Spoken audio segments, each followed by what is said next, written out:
हमारे बीच में दूर दूर से पधारे हुए देवी और सज्जन माताएं यहाँ बहुत बड़ी संख्या में उपस्थित हैं।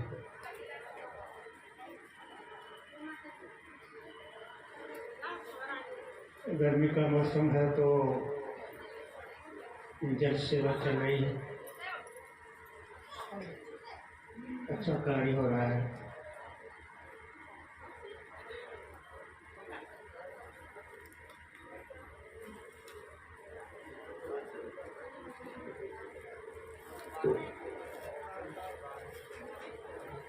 ठीक ठीक ठीक।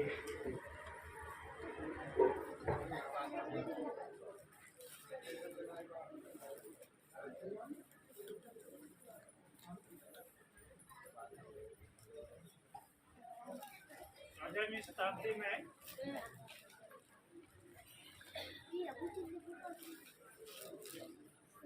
एक महान संत हुए जिन्होंने यह घोषणा की थी कि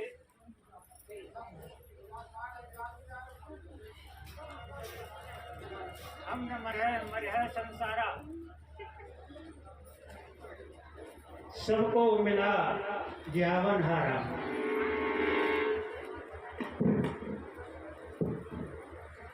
मरने से तो सबको डर लगता है, मृत्यु का डर हर व्यक्ति के हृदय में विद्यमान रहता है, जिसे अभिनिवेश कहते हैं। उस महान संत ने घोषणा की कि ये संसार मरता है, संसार रोज उत्पन्न होता है और रोज मरता है। संसार ही व्यक्त और अव्यक्त होता है, संसार ही प्रकट और अप्रकट होता है। लेकिन एक ऐसा तत्व है जो कभी जन्मता नहीं है, जो अनादि है और अनंत है, जो कभी मरता नहीं है, और वह जो तत्व है वो मैं हूँ। हम न मरे हैं, मरे है संसारा। हम नहीं मरते, ये संसार मरता है। और ये गुरु का जो ज्ञान है, गुरु ने जो ज्ञान दिया है, उसने ये ज्ञान देकर के हमको अमर कर दिया है। ऐसे संत सदगुरु कबीर साहब का जन्म 1398 ईस्वी में हुआ। आज हम सब लोग मिलकर उनकी 625वीं जयंती मना रहे हैं। इतना लंबा समय हो गया, आज भी कबीर साहब उतने ही प्रासंगिक हैं जितने वो 14वीं शताब्दी में थे। क्योंकि आज कबीर साहब की जयंती है, इसीलिए कबीर साहब के संबंध में जानना बहुत आवश्यक है। हम सभी जो यहाँ आए हुए और बैठे हुए लोग हैं, सभी कबीर साहब के अनुयायी हैं, उनके द्वारा बताए गए मार्ग पर चलने वाले लोग हैं। लेकिन कबीर साहब को अगर जानना हो तो हम उनके दो रूपों में जान सकते हैं। एक तो उनके व्यक्तित्व के संबंध में, वो कब पैदा हुए, किसके यहाँ पैदा हुए, उनका जीवन कैसा था, सामाजिक परिस्थिति कैसी थी, और उस समय में उनको किन किन अंधविश्वासों से लड़ना पड़ा। यह कबीर साहब का यह व्यक्तित्व था, उनकी एक पर्सनैलिटी थी। और दूसरा भाग अगर हम कबीर साहब के संबंध में विचार करें तो हमें मालूम होता है कि उनका कृतित्व क्या था, उन्होंने समाज के लिए क्या किया। जिसके कारण आज वो 650 वर्ष बीतने के बाद भी आपको उतने ही प्रसन्न है जितने वो पहले थे। पंच पैदा होते हैं और कुछ समय के बाद में विलीन हो जाते हैं, लेकिन जो सत्य का जो पंथ होता है वो हमेशा निरंतर उसी आवाज गति से चलता रहता है। और यही कारण है कि आज भी कबीर साहब को हम लोग भूले नहीं हैं, क्योंकि ज्ञान तो कभी मरता नहीं है, सत्य कभी विलीन नहीं होता, विलुप्त नहीं होता। और उस सत्य और ज्ञान का आधार बना करके कबीर साहब ने जो अपना जीवन दिया और जो समाज को उपदेश दिए वो आज भी जीवंत है। कबीर साहब के संबंध में भी बहुत सारी, उनके जन्म के संबंध में बहुत सारी किंवदंतियां हैं। आप कबीर पंथ में भी आप देखेंगे तो उनके जन्म के संबंध में अलग अलग विचार हैं। कोई कहता है कि कबीर साहब का अवतरण एक प्रकाश के रूप में कमल के पुष्प के ऊपर हुआ। जो कबीर साहब जीवन भर अंधविश्वास से लड़ते रहे, उन्हीं के साथ अंधविश्वास जोड़ दिया गया। हम सब जानते हैं, हम लोगों ने बचपन में पढ़ा है कि कबीर साहब 1398 ईस्वी में लहर तारा नामक तालाब के निकट नीरू और नीमा को तालाब के किनारे वो मिले थे।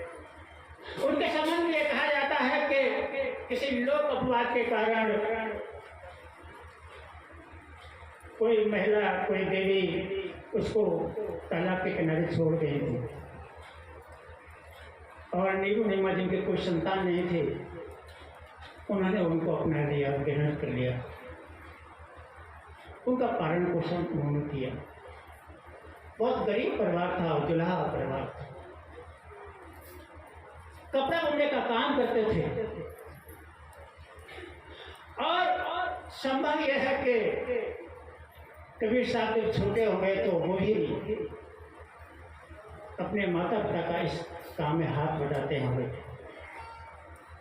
कबीर साहब ने बहुत ही छोटे परिवार से जिन्होंने उनका पालन पोषण किया वो आए।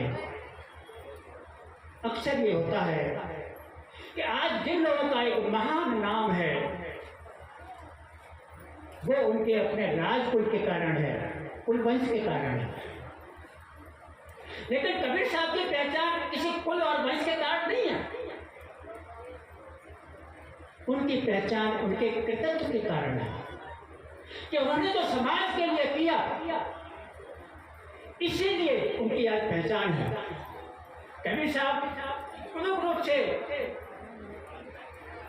परम आध्यात्मिक चेतना का व्यक्तित्व धारण करते हैं। कबीर साहब परम आध्यात्मिक व्यक्ति हैं और वो केवल अपने ही कल्याण के लिए, अपने ही मोक्ष के लिए काम नहीं करते। उनकी दृष्टि तो आसमान में है, लेकिन उनके पैर जमीन पर हैं। वो समाज को जब देखते हैं कि समाज में कितना दुख है, समाज में कितना अज्ञान है, समाज में कितना द्वेष भाव है, तो सचमुच बहुत दुखी हो जाते थे और जीवन भर तो इन्हीं अंधविश्वासों से वो लड़ते रहे। कबीर साहब के समय में सब हम सब जो जानते हैं मुगल साम्राज्य था, और जैसा कि इतिहास से इसका साक्षी है कि मुगल साम्राज्य में हिंदुओं के प्रति अत्याचार हो रहा था और हिंदू और मुसलमान दोनों ही अपने अपने धर्म को ऊंचा मान करके परस्पर लड़ते थे।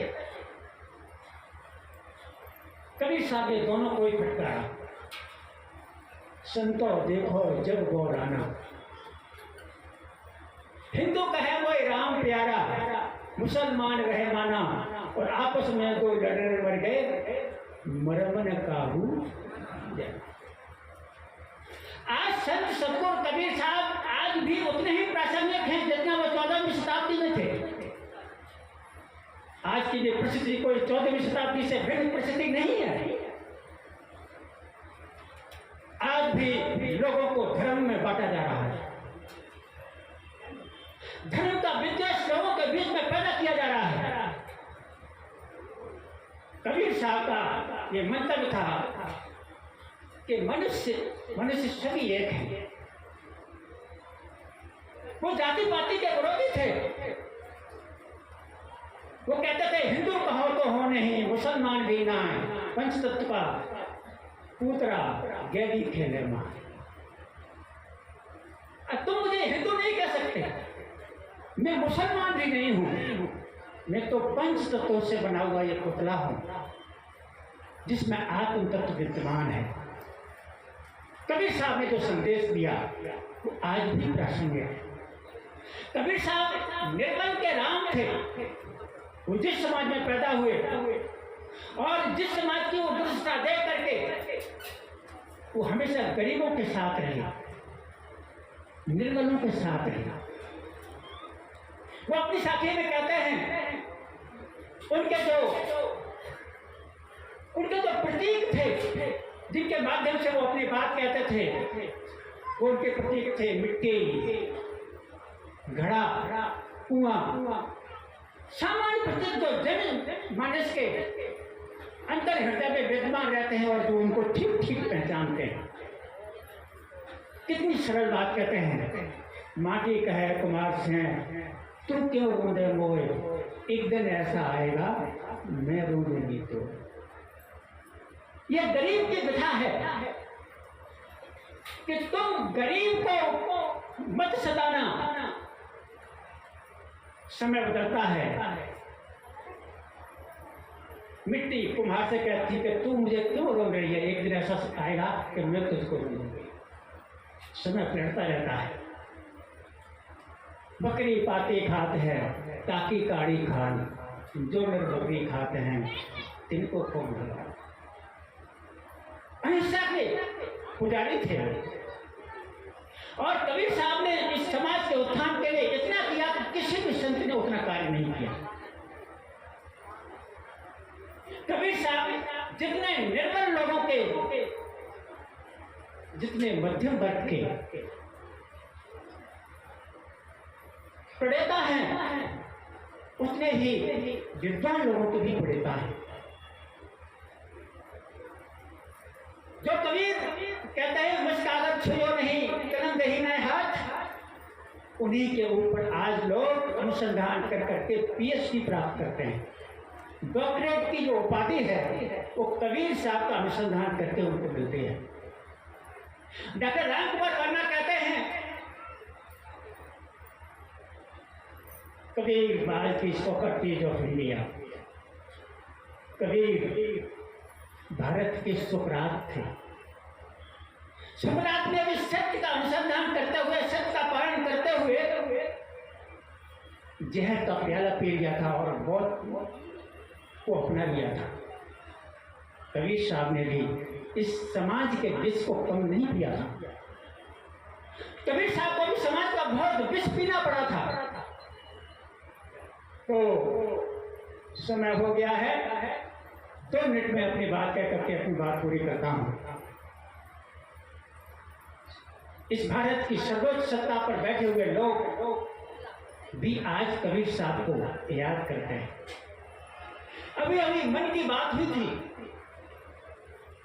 और सब लोग जानते हैं कि मन की बात कौन करते हैं।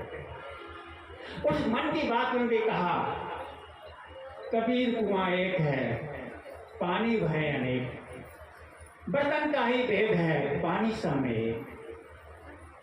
सर्वोच्च न्यायालय का एक जुडिशरी जज भी कबीर साहब को अपने जजमेंट में कोट करते हैं। तो कहते हैं कि जैसे तुम्हारी करनी है वैसे ही तुमको भरना पड़ेगा। कबीर तेरी झोंपड़ी गलकट्टन के पास, जैसी करनी तैसी भरनी तुकत हो तुरास। कबीर साहब इस सत्ता के सर्वोच्च स्तर पर बैठे हुए लोगों के मन में भी उतने ही आदरणीय हैं जितने कि जनमानस के लिए हैं। कबीर साहब आज प्रासंगिक हैं थे और आगे भी रहेंगे। इतना कह करके मैं अपनी वाणी को विराम देता हूँ। बोलिए सतगुरुदेव की जय।